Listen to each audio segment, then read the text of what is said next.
Poštovani i dragi gledatelji Zeleno-plave magistrale, želim vam dobro večer. Sa nama je večeras zadnji zapovjednik posljednji obrane Vukovara, Branko Borković, mladi jastreb. Branko, dobro večer ti želim. Dobro večer tebi, dobro večer našim gledateljima. Evo, dragi gledatelji, razgovarat ćemo, ovo je prva emisija poslije izbora. Branko će nam reći kako je doživio ove izbore, kako je doživio ovu kampanju i malo će nam prokomentirati i izborne rezultate. Branko, i sam si se kandidirao. Da. A zbog čega? Evo, prije svega. Pa prije svega već dugo traje taj moj otpor jednom partitokratskom sustavu, to moram našim gledateljima pojasniti. Mi nažalost imamo jako loš izborni model, izborni sustav i nažalost nedemokratične političke stranke. Ja sam duboko vjerovao i borio se unutar Hrvatske seljačke stranke, borim se i danas da to bude stranka primjerena osnivaču, odnosno njegovom nauku Stjepanu Radiću i da bude uzor demokratičnosti izgradnje Hrvatske države. Mi smo se izborili za Hrvatsku državu, mi državu imamo, mi trebamo sada državu izgrađivati. I u izgradnji države trebaju sudjelovati političke stranke, politički život mora biti dostupan svim građanima, a ne može biti stvar pojedinaca koji će određivati tko će biti na listi i tjerati građane da zapravo dođu u poziciju da na biralištima nemaju koga zaokružiti ili što dolazimo u poziciju da kažu svi su oni isti. To govori da smo u sustavu, otuđenom sustavu, to evo i svakodnevno ono s čim se mi borimo, takozvana borba protiv korupcije. Borba protiv korupcije je zapravo odlika nedemokratičnih sustava u kojemu mi, nažalost, živimo. Znači, sve ove popratne pojave govore da nam stranke nisu demokratične, da unutrašnji taj demokratski sustav nije uspostavljen. Kako funkcionira taj sustav unutar stranke? Da li je šef stranke praktički ono capo di capo svima temeljnim ograncima županijskim, da on može svojim autokrativnim naredbama odrediti apsolutno i listu i poziciju svakoga di će ko biti, šta će biti? Ja ću se vratiti na možda korak nazad. Mi imamo zakon o političkim strankama koji ne da je liberalan, nego je praktički takav da može raditi kogod osnuje stranku što god hoće. I recimo ono kad kažu previše je stranaka, znači da nemamo definirane kriterije pod kojim uvjetima i tko može biti stranka. Mi imamo iskorake od onoga recimo nezavisnih lista, udruga koje se pojavljuju na ove ili one oblike političkog života, umjesto da kažemo udruge građana djeluju po zakonu o udrugama građana i one su odvojene, one su znači jedna sfera interesa, dok je politički život kroz zakon o političkim strankama drugi oblik i taj oblik bi trebao biti puno oštriji, puno rigidniji i puno odgovorniji. Znači tu bi trebala biti direktna odgovornost, čak i kaznena, zato što je ustavno pravo svakog građanina birati i biti biran. Znači to je njegovo ustavno pravo, to je ta njegova sloboda koju on mora konzumirati. Evo ja sam baš kad smo dolazili ovdje u studiju vidio jedan plakat, poruku građanima, kaže nemojte birati, uključite se aktivno. Da, ali ja nisam primijetio na ovim izborima nezavisnih lista, znači građana da su se neovisno kandidirali, svi su bili ili predsjednici nekih stranaka, nositelji nekih lista, bilo je tu jako puno karijerista, ljudi koji pate i koji su bili uvjereni da će ući u Sabor, a mnogi čak iz njihove kuće i obitelji nisu glasali za njih na kraju, pa ispali sa 100-200 glasova, ispali smiješni između ostaloga. I da li takav nekako, kako da kažem, da li su bili ravnopravno zastupljeni u ovoj promidžbenoj kampanji svi kandidati ili je tu stvarno bilo, brate mili, previše svega i svačega u javnim, recimo, ovim debatama, sučeljavanjima? Meni je to smiješno izgledalo na državnim televiziju. Dobro, pustimo sa tu stranu. To govori o ovome, znači da zakon o političkim strankama je loš, koji dozvoljava jedan takav kaos i nered, a taj kaos i nered, to pojavljivanje raznih oblika u političkom životu govori da političke stranke nisu profilirane kako treba. Znači, političke stranke bi trebale imati svoje statute. Netko tko bi trebao djelovati na državnoj razini, on bi trebao imati mogućnost znači, da djeluje i na terenu. Znači mi bi na neki način trebalo to slojevito podijeliti. Mjesna samouprava, lokalna samouprava, regionalna samouprava i državna.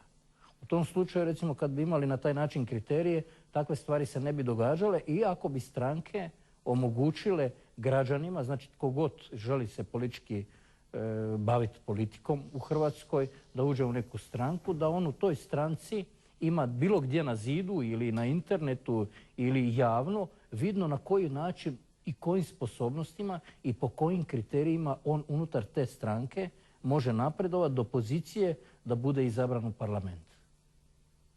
Jer biti u parlamentu je čast. I na taj način se treba odnositi, a ne radno mjesto, naravno, a ne radno mjesto i zbrinjavanje. Recimo, nama su parlamentarci u povlaštenim pozicijama da se zbrinjavaju daleko više nego oni koji su dali svoj život i svoje glave za domovinu. Sa vrlo malim kriterijima, jer bilo je ono 2 godine, pravo na mirovinu i tak dalje, za razliku od onog koji je položio svoj život za domovinu. Kako jedan zapovjednik obrane Vukovara, zadnji zapovjednik koji je svoj život stavio na kocku za domovinu, koji je ostavio svoju obitelj, svoju kuću i otišao ratovati za Hrvatsku, bude na neki način tako degradiran da ne može zauzeti onu funkciju, poziciju da bude nositelj jedne liste u jednoj stranci u kojoj si bio član? Ja to ne smatram degradacijom, ja smatram znači, da je došlo do anomalija, zato je bio moj otpor, znači anomaliji sustavu. Znači ako čovjek ima svoj stav, svoje mišljenje, ako nije na neki način, ajmo reći, poltron ili podobnik čelnika, on nema šanse. I to je ono što mi tražimo da se promijeni, da politički život u Hrvatskoj bude demokratičan, da unutar svake stranke bude vidno na koji način čovjek može biti na određenoj poziciji i na koji način se biraju ljudi u određena tijela gdje trebaju časno obnašati dužnost za opću korist građana koje zastupaju, a ne osobni probitak i zbrinjavanja sebe ili svojih članova obitelji ili nekih drugih grupacija. A zanimljiva su mi imena stranaka. Hrvatska seljačka stranka. Koliko je ona hrvatska, koliko je ona seljačka i koliko ona na kraju krajeva stranka? Ili idemo dalje. Socijaldemokratska partija. Idemo na Hrvatsku narodnu stranku. Idemo na Hrvatsku demokratsku zajednicu. Idemo, sva ta imena možemo malo i proanalizirati. Koliko ona u biti, da li je to što samo ime govori ili je to u biti nešto drugo, sasvim drugačije, samo jedno pakiranje, jedan ono celofan, kako se to naziva, da li se tu krije nešto drugo? Pa krije se tu puno onoga što nije kako treba. Opet govorim, naglašavam, to je zbog tog zakona, zato se taj dio ideološki ne može niti profilirati kako treba, jer se sve svodi na interes. Plus toga, nama je izborni model u državi izuzetno loš, koji ne bira čovjeka, nego biraš grupaciju, a što se krije iza te grupacije, to tek saznaš naknadno i onda nemaš naravno odgovornosti. I ono što je jako veliki problem, što moramo naglasiti, u Hrvatskoj se dogodio revolucionarni model vlasti nakon ukidanja županijskog doma. Oni su rekli kao da štede. A na čemu štede? Na demokraciji. Što su omogućili? Omogućili su revolucionarne promjene. Što to znači? To znači da u jednom mandatu od 4 godine svaka vlada da u proceduru, kako to zovu u Sabor, zakon, tako da jedan zakon mijenjaju 6 do 7 puta. Čak i 8 puta u mandatu mijenjaju jedan zakon. I kad uzmete broj zakona puta broj promjena, onda dobijete dojam kako da oni puno rade. A k čemu onda, ne znam, odvjetnička komora, k čemu druga strukovna udruženja, k čemu hrpa stručnjaka u ovom narodu koji mogu kvalitetno predložiti neka rješenja da se kroz parlament to posloži, da imamo jedan zakon koji će biti stabilan, ne za jedan mandat, nego za 5-6 mandata, 20 godina i tako dalje, i da se vrlo male promjene rade. Ovako imate zakon o vladi, recimo evo sad kad imamo postizborni period, znači imamo definiranje mandatara, slaganje vlade po postojećem zakonu, nakon toga prvi zakon koji će ići u proceduru će biti zakon o vladi. Zašto? Da bi se promijenio sustav koji ovoj postojećoj koje je postojeća ekipa sastavila, nova ekipa ima drugačije viđenje i oni će revolucionarno promijeniti zakon o vladi, promijenit će se imena ministarstava, promijenit će se imena unutrašnjih ustrojbenih jedinica, presložit će se ustroj koji će osjetiti svaki onaj portir do ne znam, čistačice ili da ne govorimo tih stručnih djelatnika koji će na svojim vratima promijeniti ceduljicu, više nisu ovaj odjel nego onaj odjel i onda se bave sami sobom, ali na taj način recimo slojevito odozgo prema dolje pomaknemo oni koji su dužnosnički došli, pa i pomaknemo u službenički dio, pa će novi opet po natječaju po znacima navoda doći, pa će opet biti novi sloj i tako kroz 10 godina od ukidanja županijskog doma imamo situaciju da su nam pojedina državna ministarstva narasla po 2 do 3 puta. I tome nema kraja. Znate, to je taj problem koji mi narodu moramo reći, koji mi moramo otvoriti kao krucijalni problem razvoja društva. Jer bez demokratizacije Hrvatske nema ni gospodarskog napretka. Inače možemo reći da su svi totalitarni režimi onda demokratični, odnosno gospodarski napredni, što ja znam od Hitlera i ne znam koga sve ne, ali znači mi ne možemo govoriti o gospodarskom napretku hrvatskog društva bez jednog takvog zahvata u demokratizaciju Hrvatske države. A Branko, kako objašnjavate činjenicu da se hrvatska znanost, Hrvatska akademska zajednica, Hrvatska akademija znanosti i umjetnosti, pa između ostaloga i Matica Hrvatska, znači di je nekakva intelektualna elita ovoga društva, akademska elita, apsolutno ni jednim jedinim glasom nije oglasila sa nekom preporukom ljudima za kome bi ljudi trebali dati svoj glas. Zašto akademska zajednica uporno u Hrvatskoj šuti? Možda trebamo razmisliti o jednoj drugoj dimenziji.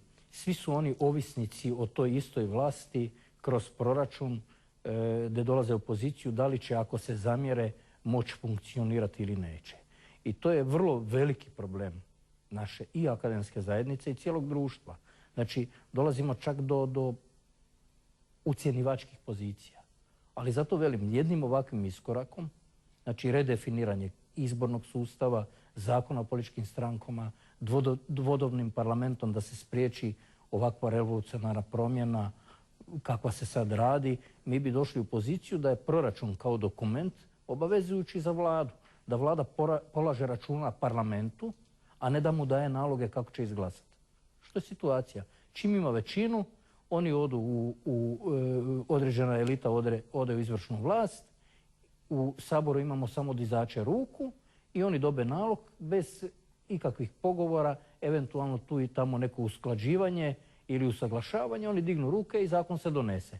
Znači, kad to promijenimo, onda nećemo imati problema niti sa tim dijelom akademske zajednice, jer svi oni koji su kuriknuli ranije su vrlo često izgubili glavu ili su, mislim glavu karikirano, ili ostali bez tih egzistencijalnih mogućnosti djelovanja. Pobjedila je Kukuriku koalicija, pobjedila je nadpolovičnom većinom. Kako komentirate taj rezultat? Pa tu bi se dijelom složio i sa ovim medijskim nastupima. Mi smo pripremani dugo smo pripremani za smjenu vlasti. Smjena vlasti je i nužna. Samo što je problem u tome što je to već psihološki bilo određeno kao da imamo 2 bloka, znači A i B. Sad malo su ovi, pa ćemo malo ove promijeniti. Zanimljivo je kako je 25% glasova ljudi koji su izašli na izbore, koji su, mogu slobodno reći, pripadali nekako hrvatskoj desnici, bilo jednostavno rastočeno i niko od tih glasova nije prešao prag. I to je zanimljiva. Je zanimljivo, ali velim da je opet to izborni model. Pazite, znači mi ne biramo čovjeka, mi smo razbucani u 10 izbornih jedinica, odnosno plus još 2 gore. Mi imamo situaciju da imamo u jednodobnom parlamentu znači sve i političke, odnosno od ljevice do desnice, znači ideološke grupacije, ukoliko uspiju ući, odnosno da imamo i nacionalne manjine i neke socijalne kategorije. Sustav nam je krivo potpuno posložen. To govorim, da. Znači nama je kompletni cijeli taj sustav krivo posložen, jer kad bi se taj sustav drugačije posložio, onda bi i razvoj stranaka bio drugačiji. Ali dvije najveće političke elite ne žele mijenjati odnosno Pa ne, problem je u tome što su se oni složili nakon smrti Franje Tuđmana da treba ukinuti županijski dom, prikazali narodu kao da je to ušteda i zapravo uveli nas u prostor u ovih 10 godina, u 10 godina iza nas je Hrvatska znatno više opljačkana nego u prvih 10 godina. To niko ne želi reći. Nakon što je izvršena revizija pretvorbe i privatizacije, usvojeno u Saboru, doveden novi državni odvjetnik koji je još i dan danas državni odvjetnik, koji očito po tome nije odradio niti jedan zarez. Jer oni koji su opljačkali Hrvatsku u vrijeme Domovinskog rata kao ratni zločinci, jer do dan danas još uvijek uživaju plodove, po znacima svoga rada, pljačke narodne imovine. A zašto taj državni odvjetnik jednostavno te stvari ne želi odraditi?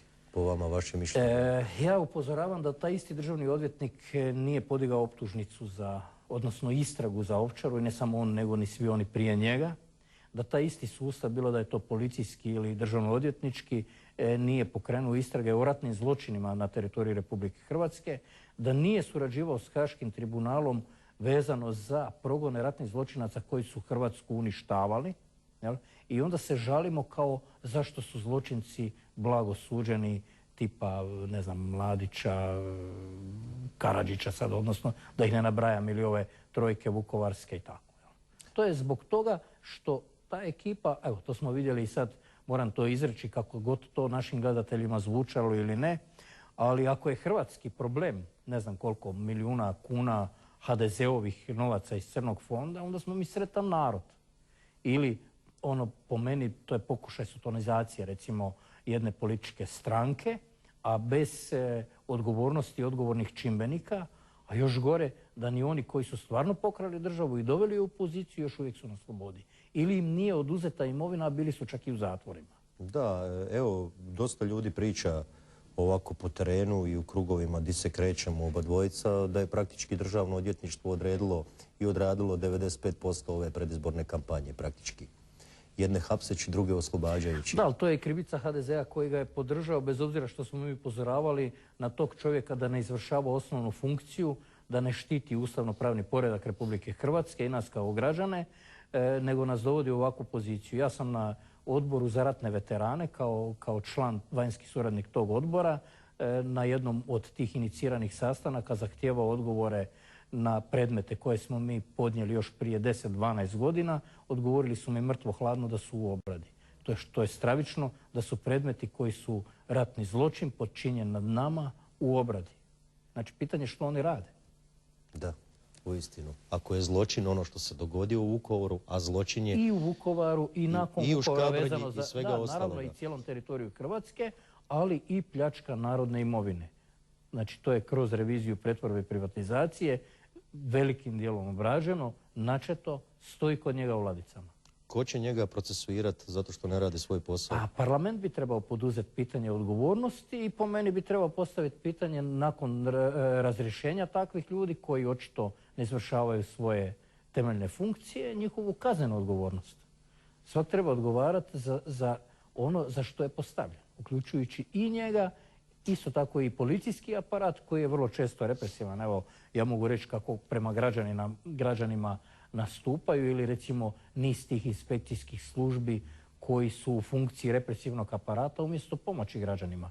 Ono što možemo, poruku našim građanima, našim gledateljima reći, da smo državu stvarali da ljudi u njoj bolje žive, da se od onih koji su u službi države očekuje da pomognu narodu da živi kvalitetnije i bolje, da na neki način vode brigu o tome, a ne da idu represivno prema građanima. Kako mislite da će buduća vlast uspjeti posložiti svoje konce, odnosno posložiti loptice, kockice na svoje mjesto? Da li očekujete da će nam biti sutra bolje? Pa ne može nam biti prije svega preko noći bolje. Oko nas je krizno stanje u cijeloj Europskoj uniji, eurozona, pogledajte ono što su nam ko klincima pričali, kaže propašćeš ko Grčka. Mi sad gledamo propadanje Grčke, što smo kroz viceve pričali, ko Grčka, i nisam znao što to znači, evo dok sad ne vidimo. Ali tu je Španjolska, tu je Irska, tu je cijeli lanac, Portugal, tu je Italija. Ali naravno i očekivano stanje pogoršanja i kod nas. Znači neće biti nikome lako ko je preuzeo vlast, odnosno ko preuzima vlast u Hrvatskoj. Dugovi su ogromni, enormni, neki kažu 47, 48, 50 milijardi eura. Ko zna koliki su. Ne znamo koliki su, naplate samo dolaze. naprosto gospodarske aktivnosti zamiru kako u našem okruženju, tako i kod nas samih. Ali ono što mene možda više u tom dijelu brine, to su ti loši sotonizirani zakoni koji represivno djeluju prema građanima. Vi danas ne smijete doma svinju zaklati za svoje potrebe da ju ne proknjižite jer će vas kazniti. Znači ne smijete hraniti same sebe. I ono u svakom slučaju zašto mi moramo se zalagati je da omogućimo građanima znači da prvo prehrane sami sebe i da ih nijedan represivni aparat u tom dijelu ne može sprječavati. Jer to su zakoni u korist krupnog kapitala. To je kodeks alimentarius koji je Hrvatska država potpisala prije godinu i pol dana. Da, ali to je ključni problem. To je u korist krupnog kapitala, to je na štetu hrvatskih građana, to je dovođenje hrvatskih građana u ropsku poziciju i to je ono o čemu se mi moramo aktivno usprotiviti jer ne može nam nitko oduzeti pravo na život, pravo koje nam je Božje pravo da s ovom zemljom gospodarimo mi.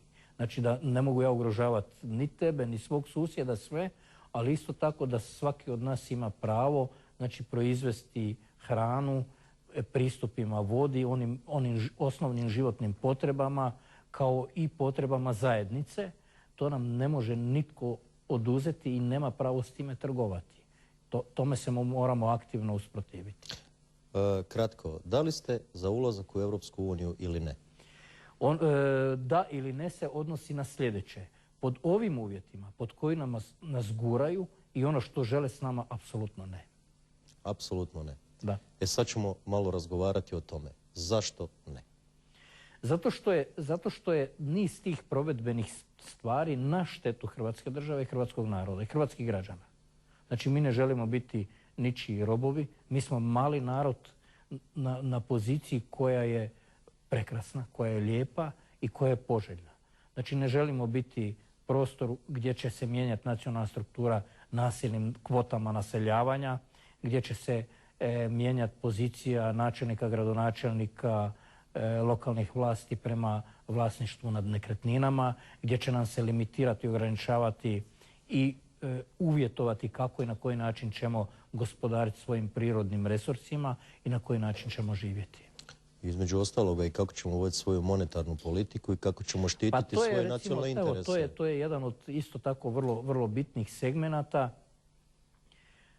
koji treba postaviti. Recimo, kod nas je došlo do rasprodaje banaka koje su prije toga sanirane, ali ono što moramo reći, u komunizmu su te banke, koliko znam, negdje druga petoljetka, nakon Drugog svjetskog rata, stvarane od gospodarskih subjekata poduzeća koje su pokrali u vrijeme Domovinskog rata.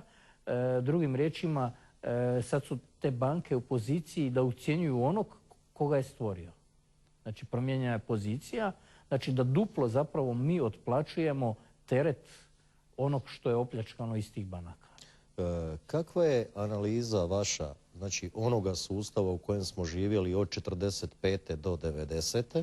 i onoga vođenja države naspram ovoga kako se vodi danas? Prije se u onome sustavu vodila planska ekonomija i planska privreda i onaj sustav nam je ostavio državu sa, kad smo se razišli, sa cirka 3,5 milijarde dolara duga, jel tako? I sa svom imovinom našom. Danas, kako su naše političke elite prešle na ovu politiku neoliberalizma, tu ja ne vidim razlike u vođenju države. Taj neoliberalizam, odnosno liberalni kapitalizam, možemo ga zvati kako hoćemo, on je u biti u temeljima Europske unije i Europska unija ga upravo propagira kao takvog, ili ga prihvati ili... Ja ću nešto drugo, mislim malo je pitanje, ne da je škakljivo. Izuzetno škakljivo, izuzetno. Ja ga ne gledam kao škakljivo, ja ću postaviti jednu drugu teoriju, ali prije nego uđemo... Planska ekonomija nam je ostavila 3,5 milijarde dolara duga i svu imovinu našu. I prelaskom na ovaj liberalni kapitalizam mi smo te 3,5 milijarde dolara ili eura duga tada izgurali rat. Naš dug je otišao na cirka skoro 50 milijardi eura. A imovina, di nam je imovina završila? Ali recite mi tko je to napravio? Da li znate i jednog novog gospodarstvenika na poziciji koji nije bio gospodarstvenik po znacima navoda u komunizmu? Da, ali tu nam je upravo jedna caka... Hrpu tih ljudi se ko klinac sjećam iz onog sustava koji su i danas gospodarstvenici kao modernog doba, zagovornici takozvane te neke druge politike i gospodari te imovine. Znači, to su ljudi koji su bili bivši direktori ili pozicionirani dužnosnici Branko, u državno odvjetništvo koje za mene DORH treba štititi državne, odnosno nacionalne interese u svakom segmentu. Ja ne bih prodao INA-u bilo kome vani. Znači, ako se INA mora prodati, ajmo argumentirati zašto se mora prodati. Ne postavlja se pitanje zašto se uopće bilo što moralo prodavati. Pa naravno. Ali se postavlja pitanje i zašto mora biti državni proračun investicija u gospodarstvo. Ali i ako ti kupuješ kao seljak zemlju, onda ti državno odvjetništvo mora dati svoje mišljenje. A ako prodaje neko tamo ispod stola ili u nekom restoranu ili u Veroni, ako prodaje INA-u ili Plivu, onda ne treba mišljenje državnog odvjetnika. To je drugi dio priče. Ja govorim recimo u ovom jednom dijelu, ako smijem jednu paralelu, znači kad bi upoređivali bivši sustav komunistički i današnji, mislim da ga mi ne možemo uporediti nego konstatirati da se radi o istim ljudima. Znači da se radi o istim ljudima koji su iskoristili po znacima navoda, odnosno nama prikazali kao neki demokratski sustav ili privatni na način da su naprosto postali gospodari te imovine koju je ovaj narod na neki način stvarao. Međutim, mi imamo hrpu te imovine koja je stvorena i prije Drugog svjetskog rata. Znači mi imamo čovjeka Radića koji je stvarao za trenutak kad budemo imali svoju državu, a onda kad smo došli u poziciju da imamo svoju državu, onda je to gospodarstvo naprosto rasprodano. S tim što možemo reći prije INA-e da je to Telekom, znači čiji smo vlasnici mi, znači mimo nas kao vlasnika, jer mi smo svaki kupovali svoj telefon i time naprosto bili kao radili dokapitalizaciju time, predavali smo to u zajedničko to vlasništvo, znači mimo nas je to prodano. Tako i ovo sve drugo, uključujući i banke, da nam se lažno prikazuje kao da Hrvatska ne smije imati svoju banku, što nije točno. Sve države imaju, zašto ne bi i državna banka bila ili ne znam, državna brodogradilišta ili državna INA ili državna Croatia osiguranja i tako dalje. Znači nema ni jednog razloga da to ne bude takvo i nitko nikoga nije silio da to na taj način rasprodaje. Tu su očito bili privatni interesi iznad općeg društvenog interesa. Naravno i brodogradilište između ostaloga, jer to je bio jedan kompletan ciklus proizvodnje od željezara, od instituta. Odatle je problem željezare Sisak. Da. Zanimljiva situacija. Kako je INA-u preuzeo MOL, kako je situacija trenutno u Sisku?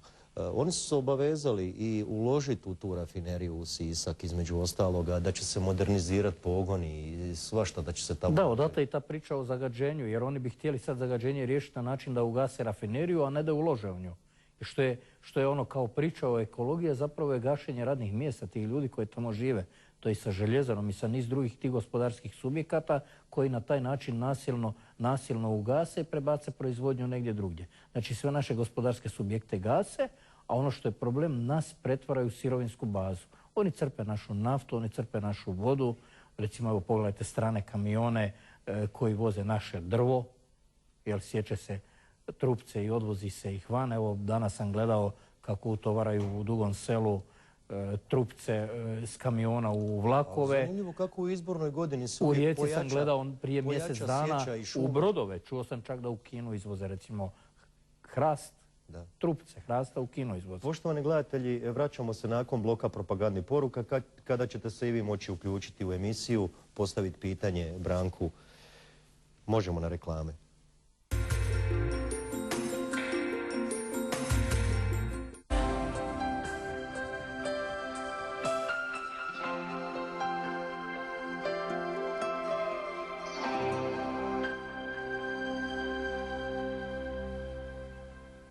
Za 100% sigurnost vašeg doma, Les Produkt. Protuprovalna vrata njemačke kvalitete, talijanskog dizajna uz trenutačnu akcijsku cijenu dostupna su svima. U ponudi Les Produkta visoko kvalitetni proizvodi od drveta, sobna vrata i prozori. Za vašu sigurnost, Les Produkt.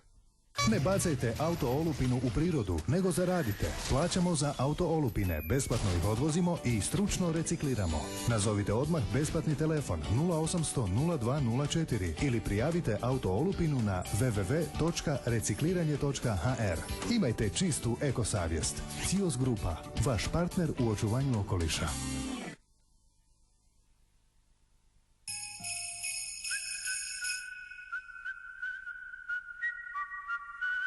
Darujte srcem božićne čestitke i pomognite djeci SOS Dječjeg sela Hrvatska.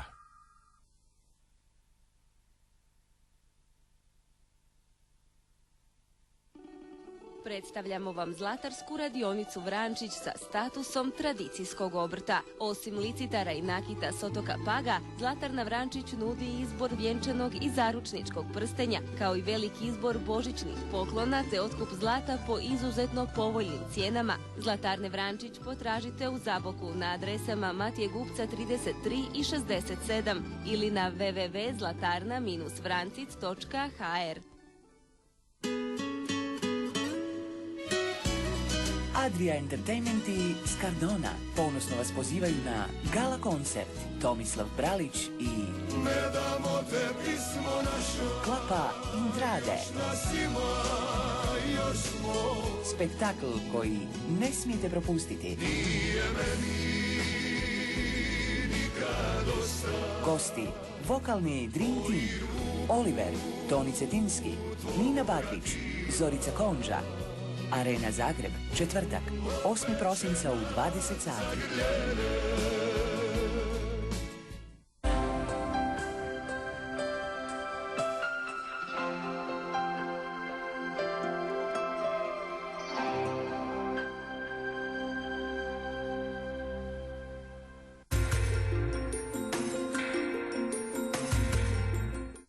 Evo, dragi gledatelji, u drugom dijelu smo zeleno-plave magistrale. Sa nama je moj prijatelj veliki Branko Borković, mladi jastreb. Pričamo o svemu i svačemu. Pričamo o Europskoj uniji, o izborima, o onome što nas tišti, što nas pati. Emisija je slobodna, demokratska, ide uživo. Pričat ćemo o čemu god nam je volja. Branko, kolona sjećanja, Vukovar, ljudi su plakali, strašno. Sudionik si tih događaja. Izašli su transkripti između ovoga Mileta Dedakovića, tvoga staroga jastreba, kako ga zovemo, i Franje Tuđmana.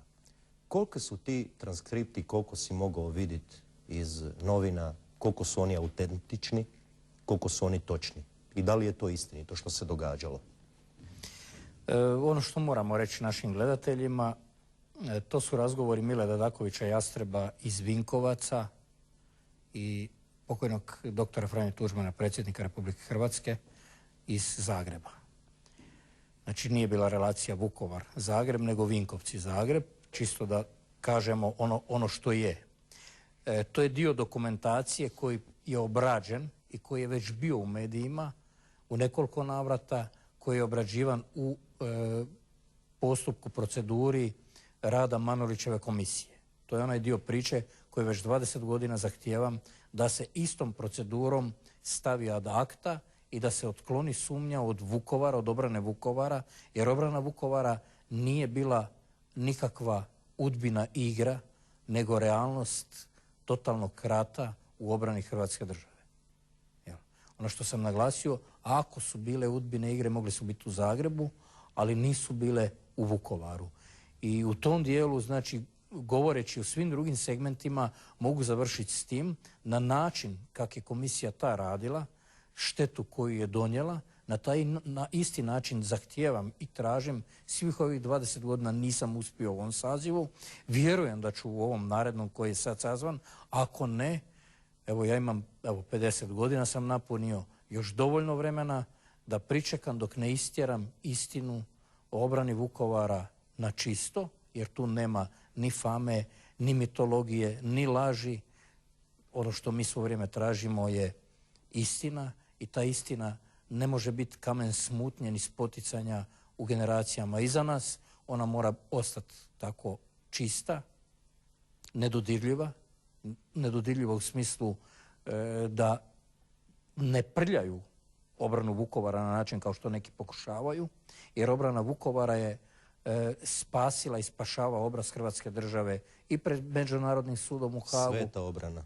I ona je omogućila Hrvatskoj da se naoruža, da stasa i ojača i da se Hrvatska obrani. I kao takova treba ostati, ali nažalost opet dolazim do onog Bajićevog dijela, odnosno odvjetništava tih državnih u radu, što još uvijek te žrtve vape za pravdom. Imamo poziv gledatelja. Dobro večer. Dobro večer. večer. Izvolite, postavite pitanje. Pa ja bih htio gospodinu Borkoviću postaviti pitanje, je li to moguće da je u Vukovaru, pol Vukovara srpsko i da je ćirilica i da oni imaju svoju školu, svoje vrtiće i tako dalje? Je li to moguće? Ja to ne mogu vjerovati, ali čuo sam da je tako. Hvala lijepo. Molim lijepo, evo Branko. To je još jedan problem u Hrvatskoj državi, zato sam spomenuo dvodobni parlament, jer u dvodobnom parlamentu, onako kako je to bilo regulirano u vrijeme pokojnog doktora Franje Tuđmana, je mjesto manjinama bilo u Gornjem domu, kao što su bili i zastupnici županija, odnosno regija. Danas se župani biraju neposrednim izborima, ne vidim razloga da župani u startu ne bi činili taj Gornji dom, da pored toga manjinci budu u Gornjem domu, određene druge interesne skupine i taj Gornji dom da ima svoju ustavno pravnu poziciju i da na neki način bude regulator, odnosno korektor tih odnosa.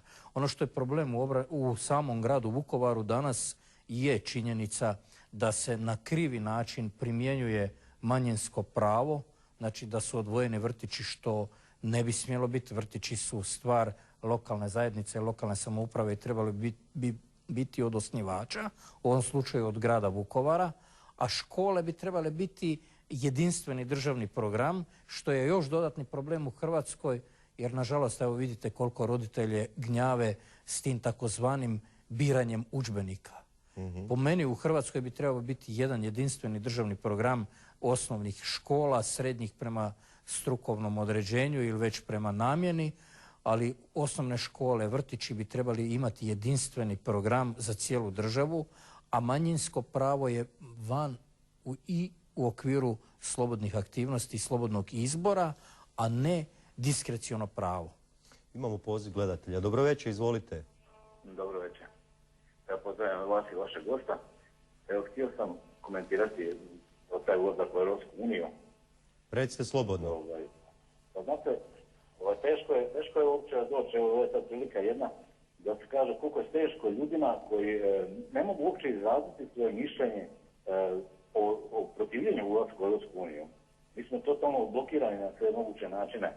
Samo nas se prilike koje kakvim nekim reklama, marketingom, nekim ljepšim, ne znam ja, kakvom životu u Europskoj uniji. Treba ljudima otvoreno reći što ih čeka. A evo ja bih i gospodinu Branku rekao, vi ste vodili ljude kad je bilo najteže. Tražimo takvi ljude koji će nas i sad povesti, koji će reći ljudima što ih čeka, ne ih plašiti Europskom uniju, ali otvoreno reći to i tako će biti, pa ljudima da same odluče šta žele. Evo upravo... Htio samo reći oko što se tiče branitelja. Eto, teško mi pada kad gledam koliko silnih udruga imamo, koliko je to snage razjedinjeno u neke sitne, ne znam kako bih rekao... U sitne interese. U sitne interese, da. Nekih bivših zapovjednika koji je možda teško palo što su izgubili zapovjedanje u nekim političkim interesima, u nekim lokalnim interesima. U svemu smo razjedinjeni. Dajte, nađite snage da ujedinimo branitelje. To je jedna najveća snaga koja može ovu državu puno izvući, kao što je bila prije 20 godina. Hvala vam lijepo. Evo i ova emisija je tog tipa da pokušavamo saznati istinu. Mi pokušavamo saznati istinu o Europskoj uniji, da znamo što nas tamo čeka. Jednostavno da znamo da nas čeka isto ono što moramo reći našim građanima je da moramo biti najprije sami jaki. Mi moramo sami sebe izgraditi i ojačati i brinuti brigu o samima sebi. Onda ćemo mi lako riješiti i odnose s Europskom unijom. Međutim, ono što je problem je da nas se gura pugzeći i klečeći prema Briselu. Znači, dokle ćemo robovati slovu B od Beograda, Beča do Brisela. Ja mislim da tome treba stati na kraj. Mi sad napokon imamo vlastitu državu, trebamo se brinuti o stanju vlastite države, vlastitog naroda, a onda ćemo mi lako rješavati odnose i u toj Europi, jer mi jesmo dio Europe, i rješavati standarde ili bilo što drugo, relacije i sa svojim susjedima, i nećemo imati problema sa ucjenama, odnosno ultimatumima s kojima mi imamo sada. Branko, što se tiče braniteljske populacije, ali ostali smo dužni još čovjeku odgovoriti, to je, evo, nažalost, ono divide et impera, podijeli i vladaj. Zakon je do te mjere loš koji omogućuje ovakvo stanje. Jer nitko ne želi definirati kriterije pod kojim uvjetima može netko osnovati, kako smo rekli, stranku, tako i ovdje zakon o udrugama, jer 4 čovjeka mogu napraviti 3 udruge, znači od 4 njih 4 bit će 3 predsjednika i javljat će se programima na proračun, između sebe dijeliti novce da im niko ne može ništa. I to je problem zakonodavca koji želi takav kaos. Provjereni si domoljub i provjereni si branitelj, to nema uopće spora, apsolutno nikoga. Spomenuo si Manolićevu komisiju. Da. Da li bi nešto htio vezano za Manolićevu komisiju još nadodati? Pa osim toga što tražim, znači da se procedurom na koji način je to donešeno, znači to je Vrhovno državno vijeće, predsjednik Republike, Sabor Republike Hrvatske i Vlada, jer je bila takva mješovita komisija, istom procedurom u formi komisija koja će na taj način ono što je neutemeljeno u tim nalazima odbaciti, staviti ad akta i na taj način rehabilitirati obranu Vukovara. Vi ste se nakon pada Vukovara sklonili u Đakovu? Da, zatražio sam zaštitu đakovačkih biskupa, pokojnog Čirila Kosa i tadašnjeg pomoćnog današnjeg nadbiskupa Marina Srakića. Od koga vas je biskup i Marin Srakić, od koga su vas tada morali štititi? Pa bila je tjeralica raspisana za mnom i ja sam se na taj način obratio njima. Javio se Zagrebu, dogovoreno je kasnije da se nađem s Kramarićem u Osijeku i čuo sam se sa pokojnim doktorom Tuđmanom i dogovorili smo kasnije proceduru susreta. Ja sam vidio da je gospodin Manolić izuzetno vitalan, sinoć je došao i on i bivši predsjednik Mesić, svi su došli čestitati izbornicim pobjednicima na pobjedi na izborima, što je sasvim ok i u redu. Ja bih volio, ako evo vi želite... A ja ne bih rekao da je to u redu, jer po meni je to na neki način uvreda. Oprostite, ali moj djed je bio zatvoren u logoru u Bjelovaru, čiji je Manolić bio šef. Manolić je osumnjičenik za ratne zločine i mislim da je neprimjereno od koalicije koja pretendira sastaviti vlast da im osumnjičenici za ratne zločine šeću po stožeru. Da, ali ti se osumnjičenici ne procesuiraju. Pa to je problem, ali to se mora jasno naglasiti, jer ratni zločin je ratni zločin, odgovornost za njega postoji i oni moraju biti procesuirani. Ja sam samo htio reći dok je slobodan čovjek i valjda nije išao tamo, nekoga je pozvao, ima se slobodno pravo kretati. Da, ali to je problem njih koji su ga primili i njih koji su to napravili. Ja moram reći isto tako jednu stvar, da se dogodila jedna incidentna situacija sa Tomislavom Merčepom, koji je pozvan bio u ured predsjednika doktora Josipovića, da bi ga onda poslije toga otklonili, odstranili, nisu ga pustili da bude primljen, nego je tamo čekao da ta procedura prijema završi. Da. Branko? Znači, ono što tražim je ravnopravnost svih nas jednaka u svemu. Imamo poziv i u pravima i u odgovornostima. Dobro večer, izvolite. Halo, dobro večer. Gospodin Branko, evo, htio bih vam samo dati podršku političku, znači ovo što ste se sad pojavili na izborima samostalno sa svojom strankom, to jest u koaliciji sa Pernarom. Evo, šta da vam kažem, ja sam za vas glasao, nema veze sad početni rezultat, ali bih vam htio poručiti da ako budemo delali 4 godine i ako otvorite puteve da vam ljudi pristupe, da bi se možda mogli i nadati nečem znatno većem. Eto. Hvala vam lijepo. Sve ostalo vam mogu izraziti samo najdublje poštovanje. Bog. Hvala vam. Hvala vam lijepo. Branko, jedan dio braniteljskih udruga je najavio i za 8. sada prosinca prosvjede na trgu Bana Jelačića u Zagrebu. Vezano za potpisivanje 9. bi se trebao potpisati predpristupni ugovor sa Europskom unijom. Pa ne znam da li će to imati nekog efekta, možemo razgovarati o tome. Ne samo vaše mišljenje, vaš komentar. Pa procedura je kroz parlament bila donešena još tamo dolaskom pokojnog Račana na vlast, otvaranja znači tih predpristupnih pregovora. Ona znači ovog trenutka završava. Međutim, ono što je problem, što smo imali i pitanje naših gledatelja ranije, znači uporno se gura i priča o Europi kao da je to jedini naš spas, zapravo se otklanja niz tih problema koje mi imamo unutra. Ja mislim da se svaka vlast mora više baviti problemima koje mi imamo kao građani, da mi bolje živimo, a Europa jednog dana, da ili ne, o tome će buduće generacije suditi. Da, ali čini mi se da to je mišljenje, da, naravno, budućih generacija, ali nama se sprema potpisivanje predpristupnog sporazuma i evo referendum za mjesec, 2, 3 dana, ne znamo kad točno. Znači, neko sforsira trenutno sada, izuzetno se forsira da mi tamo praktički uđemo, što prije. Da prođemo ko Grčka.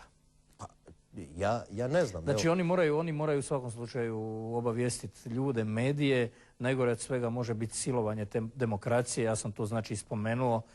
Nije dobro da idemo tamo klečeći, plazeći ili da bude ulazak u Europsku uniju, zapravo zbrinjavanje 12 veličanstvenih koliko Hrvatska ima pravo gurnuti ljudi u Europarlament sa svitom. Jer iza njih ide jedna velika svita koji će biti tamo zbrinuta, a da se zapravo ne brine o poziciji i položaju hrvatskog naroda. Mi imamo prekratko svoju državu da bi si mogli davati tako olako pristupati. Da bi se mogli rješavati. Kao i sam NATO. Recimo, mi smo ušli u NATO bez nekih velikih trauma ovoga ili onoga, a u poziciji smo da smo ukinuli vojsku, da hrvatski građani generacije nemaju, ove mlade, jer nemaju pravo na osposobljavanje za obranu i postavlja se pitanje ako, ne daj Bože, do bilo čega dođe, poremećaj tko će braniti Hrvatsku državu. To su krupni problemi koje mi moramo naglasiti i koje mi moramo rješavati. Imamo poziv gledatelja. Dobro večer. Dobro večer, poštovanje. Također i vama. Branka, legendu, da je barem više takvih ljudi u politici, ja mislim da bi politika u Hrvatskoj puno bolje izgledala. Htio bih reći nešto što se tiče te Europske unije. Niko ne spominje da će se donijeti zakon u kojem će se u biti zadirati suverenitet svake zemlje u Europskoj uniji. Odnosno, oni će imati pravo odlučivati o proračunima zemalja članica Europske unije. Nije li to u principu oduzimanje suvereniteta na jedan način? I o tome u našim medijima niko ne govori. A to je jako bitno. U biti, oni nama ne govore ništa što je bitno, nego govore samo ono uljepšano, ušminkano. Pa eto, da li biste to htjeli malo prokomentirati? Mislim, Irska je u dugovima, Portugal je u dugovima, Španjolska je u dugovima, Italija je u dugovima. Italija duguje skoro 900 milijardi. Grčka je u dugovima. To niko o tome ne govori. Mislim, nordijske zemlje su jedine u plusu. Eto, neću vas više zadržavati. Lijep pozdrav svima i uživajte. Hvala vam lijepo, Branko. Pa nordijske zemlje, evo Norveška, koliko ja znam, nije članica Europske unije, Švicarska nije članica Europske unije, Austrija je članica Europske unije, ali nije članica NATO-a. Znači imaš tih niz stvari, kombinacija koje su nama vidne u našem susjedstvu i na koje bi mi trebali gledati na taj način, opet znači rješavati naše probleme. Međutim, pored ovoga što je naš gledatelj rekao, to je nažalost točan put koji je problem i na koji se mora građanima reći što ih čeka. Mora se reći puna istina, ali isto tako i pitanje ZERP-a. Zadiranje u suverenitet je gledati. Da, ali moram postaviti pitanje ZERP-a, ne samo ZERP-a, nego cijele naše te teritorijalne suverenosti gdje nam je uskraćeno pravo gospodariti našim prirodnim resursima. Da li su se naše političke elite imale pravo, moralno pravo, ako su imale pravo od glasa, da li su imale moralno pravo se odreći ZERP-a, 2/3 hrvatskog Jadrana? Ne radi se ovdje o moralnom pravu, ovdje se radi o konkretnoj odgovornosti za štetu počinjenu narodu svojom odlukom. Sad idemo i na državno odvjetništvo. U svakom slučaju. Znači, apsolutno se odgovornost odnosi i na jedne i na druge. Pitanje se postavlja ko štiti uopće naše nacionalne interese. Pa očito to narod više osjeća nego što to osjećaju te političke elite. Zato smo i počeli ovu emisiju kad sam rekao da je naš problem što imamo taj partitokratski sustav gdje određen broj njih 5, 6 ili ne znam 8 gospodari životima i smrtima cijelog naroda i sudbinom naroda i države. Država ne da je u krizi, odnosno narod. Narod je već u jednoj općoj depresiji. Ne, mi ga moramo izvlačiti iz depresije. Depresivan narod ne može izgrađivati svoju budućnost. Mi ne želimo govoriti o depresiji, želimo govoriti o problemima i ljudima reći rješenje. Rješenje je ono što sam rekao, znači ajmo riješiti najprije prehranu samih sebe, da svaka obitelj prehrani sebe, da narod, odnosno cijela Hrvatska država prehranjuje sebe, da na taj način riješimo jedan veliki problem, da prestanemo biti sirovinska baza. Zašto imamo gospodare šećera koji u rinfuzi izvoze šećer? Zašto nas plaše kvotama? Ko nam može zabraniti kvotu? Mi možemo šećera proizvesti onoliko koliko ga možemo god prodati. Ne moramo ga u Europsku uniju. Oni su rekli kvota za EU je toliko, ali kvota za druge zemlje nije. Ali i za kvota za one koji dođu u Hrvatsku kupe ga nije. I zašto on mora ići u rinfuzi? Zašto mi ne bi njega pakirali? Isto i sa pšenicom, isto i sa drvom. Zašto bi izvozili sirovinu? Zašto je ne bi prerađivali? Evropa je nama odredila kvote. Da li smo mi Evropi odredili ikakvu kvotu za išta? Ta kvota, da, to je reciprocitet. Znači ta kvota mora ići i u kontrasmjeru. Ne može Evropa koristiti nas da gura sve, a mi ne možemo tamo ništa. Ali ako mi imamo kvotu za evropsko tržište toliko, ok, ali ne može nam zabraniti da proizvodimo za same sebe. Mi većinu stvari ne proizvodimo za sebe i to je problem. Znači, ajmo riješiti to na način da sami sebe prehranimo i sve one koji dođu k nama. Onda ćemo govoriti i o razvoju turizma. Prije toga nećemo govoriti o razvoju turizma. Ajmo sve ono što sad izvozimo kao sirovinu prerađivati doma. Jer ako može Njemac prerađivati hrvatski šećer na način da ga pakira po kilu ili po onim vrećicama za kavu, ja ne vidim zašto ne bi i Hrvat mogao to u Hrvatskoj raditi. Zašto mi moramo trupce izvoziti? Zašto ne napravimo lijepi stol, evo kao što je ovaj napravljeno Podravskoj? Ili bolje da ne pravimo probleme vašoj redakciji da postavimo pitanje je li ovo hrvatski proizvod. Ovo je hrvatski proizvod. Ovo iz Podravske Slatine. Onda poručimo našim ljudima ne samo kupujmo hrvatsko, nego proizvodimo hrvatsko. Da, ali imamo jedan primjer. Prije godinu dana otprilike Ustavni sud Republike Hrvatske je naručio namještaj od tikovina za cirka 5 miliona, ne znam ja čega. Da, sjećam se te afere, ali to nije samo ta afera, nego smo mi... I to niko ne poteže više pitanje. To je jednostavno, po tome se šuti. Puni smo tih snobovskih odnosa gdje se sramimo samih sebe. Sramimo se crne slavonske svinje, turopoljke, sramimo se domaćeg namještaja, domaćeg drveta. Sve što je hrvatsko mi se sramimo kao da je tuđe, bolje, ljepše ili ne znam što. To je taj problem koji mi isto moramo rješavati i biti ponosni na ono što imamo i to domaće svoje graditi, izgrađivati i nakon toga nuditi drugima vani. Da, ali evo imamo primjer u stočarstvu. Ja imao sam svinjokolju kod kuće i obavio sam taj narodni običaj i sve. I nema ljepšega nego kad ti uživaš u tome, kad ti taj svoj proizvod sam napraviš svojim rukama, kad izmiješaš meso, kad napraviš i kobasice i devenice i čvarke i kulinove i sve. I normalno kad ga osušiš i kad ti dođe neko, kad se nareže, kad počastiš svoje prijatelje, svoje društvo, to je ono istinsko zadovoljstvo u duši. Isto tako i kad smo skinuli uniforme, Branko, pa nije bilo zadovoljstvo otići u polje, kad stavimo onu sjemenku u zemlju. Sad ću reći nešto kao vojnik. Mi smo mogli voditi rat 1991. godine jer smo imali resurse. Imali smo s čime prehraniti vojsku. Naš problem danas je što nemamo čime prehraniti vojsku. Jer narod nema više ono što je imao. Nema tih resursa. Nama su sela prazna i nama bi, ne daj Bože da dođe do rata, vojska bila gladna. To je problem strateški s kojim se Hrvatska država mora suočiti i mora oživiti tog malog i moramo omogućiti ono Božje pravo što sam napomenuo, da on prehrani svoju obitelj, da doma proizvede, a ne ga represivno tjerat i gasit i kažnjavat. Znači, stvorili smo aparat koji ubija malog čovjeka. Branko, evo imamo još par minuta do kraja, vrijeme nam je. Šta smatraš bitno našim gledateljima za reći, za poručiti? Pa evo, nek ustraju u borbi, ne da imamo nade, nek naša nada je rođena.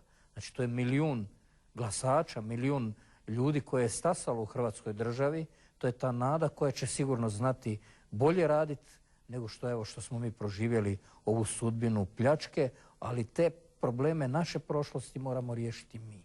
Da ne bi oni opterećeni bili prenošeni na buduće generacije. Pa naravno i da čuvamo ono svoje, da ne dozvolimo nikome da u ime nas i u ime sudbine, niko nema to pravo da rasprodaje naše nacionalne resurse, da se kocka sa sudbinom naše zemlje samo eto zato... Pa ne želimo biti koncesijsko pravo nikoga. Mi znamo raspolagati sa svojim bogatstvom, znamo biti gospodari, jer evo da nije tako, zar bi ovaj narod opstao na ovim prostorima? Tako da oni kažu da će strancima da oni bolje upravljaju, oni nas vrijeđaju. A nećemo zasigurno biti ni pasivni promatrači da gledamo što se događa. U svakom slučaju ne. Borit ćemo se da budemo gospodari na svome. Što imamo za poručiti novoj vlasti? Novoj vlasti nek vodi računa o dobrobiti hrvatskih građana. Samo to? To je i previše. I previše? Da. Pa ja se nadam da će voditi računa, jer ljudi su, ja ne znam, evo, pričam na selu sa mojama, seljaci nisu dobili poticaj za sjetvu od 2010. godine, sad je 2011. na kraju, oni ju trebaju dobiti tek 2012. godine. Zamislite da je neki državni dužnosnik godinu dana radi bez plaće. Pa treba pojedince dovesti u tu poziciju da vide kako je živjeti pod takvim uvjetima. Odnosno, da ne bi naši gledatelji krivo shvatili, poticaji su zakonski okvir pod kojima ti seljaci proizvode. I ukoliko se ne ispoštuje od jedne strane, seljaci su dovedeni u poziciju egzistencijalnog preživljavanja, kao što je kod nas u poziciji, da oni više nemaju od čega živjeti, da su prevareni i nova vlast mora riješiti taj problem. Oprostite, malo mi je... Poštovani gledatelji, evo, završila je zeleno-plava magistrala. Zahvaljujem mome gostu, Branku Borkoviću, mladome Jastrebu. Ja se nadam, Branko, da ćeš još koji puta nam doći u studio. Ja bih volio da pretresemo i Vukovar i kompletnu temu. Narod ima, dragi gledatelji, pravo da sazna istinu o svemu. Kako u Europskoj uniji, o onome što nas čeka, ja ne želim da neko zaključuje da ja navijam ili za ovu i za onu stranu. Jednostavno samo da izvažemo činjenice i argumente, pa neka narod odluči. Snaga koju crpimo iz vjere u Boga, a ona ne pozna ništa drugo nego istinu. Poštovani gledatelji, hvala vam na pažnji. Vidimo se sljedeći ponedjeljak, ako Bog da.